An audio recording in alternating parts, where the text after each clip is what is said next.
Good evening, Fremont Community Church. How are we doing? I hope everybody's doing well today.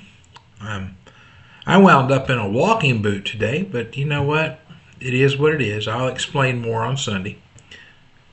But tonight I'm excited to be with you because we're going to dive into a powerful message from the book of James. We're going to talk about two attributes that can transform your faith.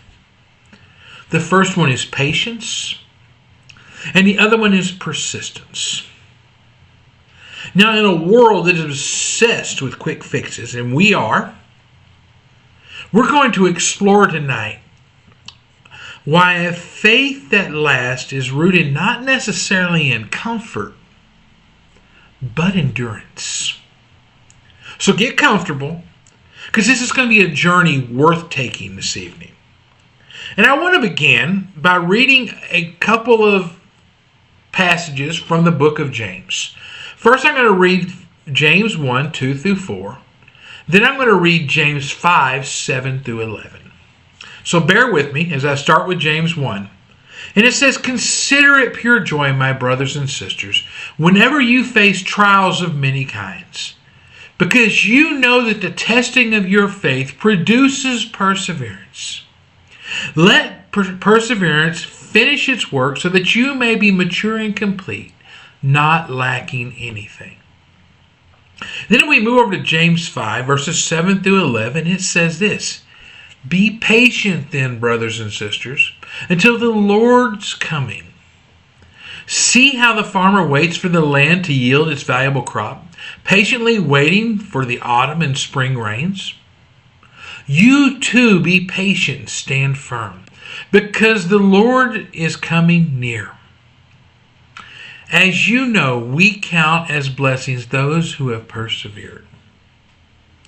See, the central idea is this.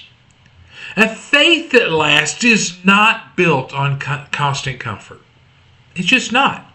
It is shaped and developed through patient endurance. Just like the farmer I was talking about, who has to wait for their crops to yield a fruit. We need to learn to trust God's process and His timing. Especially in them seasons where we're caused to wait. So what does it mean to be patient and persistent?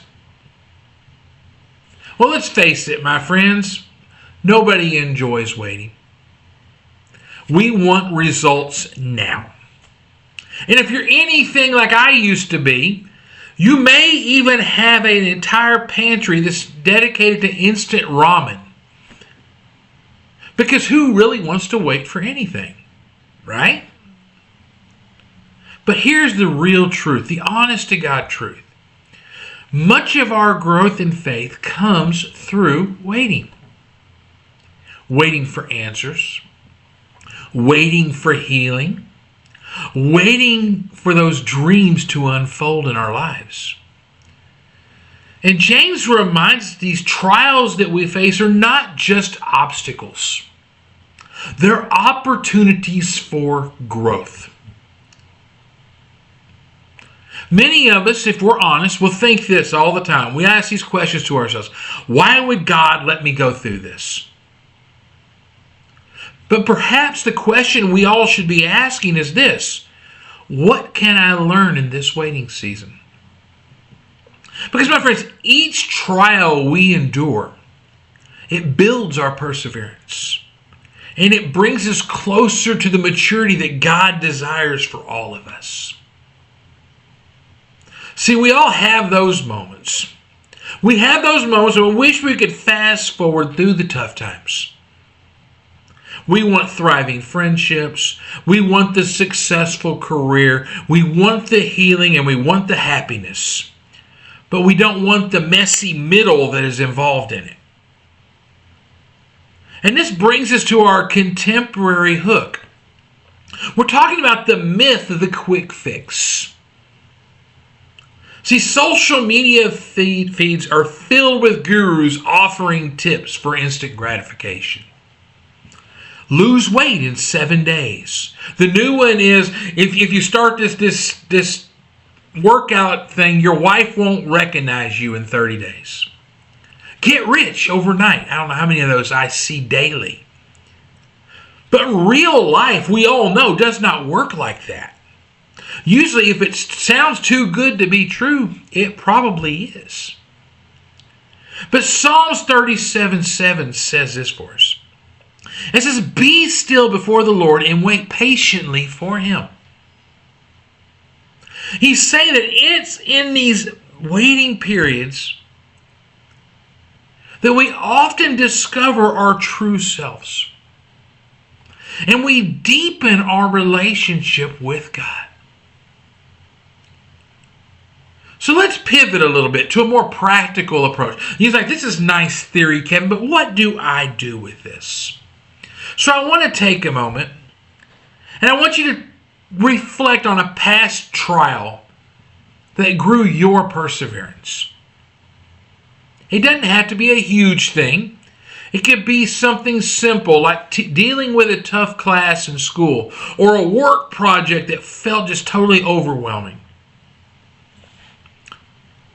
Now I want you to think about how you handled that situation. What did you learn? How did you feel afterward? And how can you apply that experience to your current waiting season? I mean, maybe you're waiting for that job opportunity. Maybe you're trying to reconcile a relationship. You're waiting for that to happen. Maybe you're healing from a loss. And my friends, it's easy to let the frustration set in when it doesn't happen right away. But let's shift our perspective. Instead of seeing waiting as a pause on your life, see it as an active season of preparation. I mean, perhaps, just perhaps, God is working behind the scenes. Maybe He's crafting something greater than you can even imagine. I mean, let's not forget a couple of examples from the Bible. And the Bible has several. But I want you to think of Joseph for a minute. He waited years in prison for the dreams that God gave him as a young boy to come true through him. What about Job, who persevered through immense suffering? He lost everything. But in both cases, their waiting was not wasted. It led to greater purposes than they could even imagine. This isn't to say that it's always going to be easy. It can feel like a stretch to maintain the faith while you wait sometimes. But when that comes, remember the promise in James 1:12. Listen to this. Blessed is the one who perseveres under trial. See, there's blessing on the other side of the wait, my friends. So as you navigate your waiting season, and if you're not navigating one now, you will navigate one. I almost guarantee it. But when you go through this season, ask yourself, how can I be actively patient? What does that mean, Pastor Kevin? Well, it can mean finding a community that you could hang with. Perhaps diving deeper into Scripture. How about being more persistent in our prayer life? Or volunteering your time to serve others. There are so many out there that need good mentors and good ears to hear. My friends, let this season be the season of waiting that we're going through be a season of growth for us. So to wrap this up, I want to encourage you to embrace the waiting. I want you to build a faith that lasts through patient endurance in your life. Don't fall for the myth of the quick fix. It doesn't happen.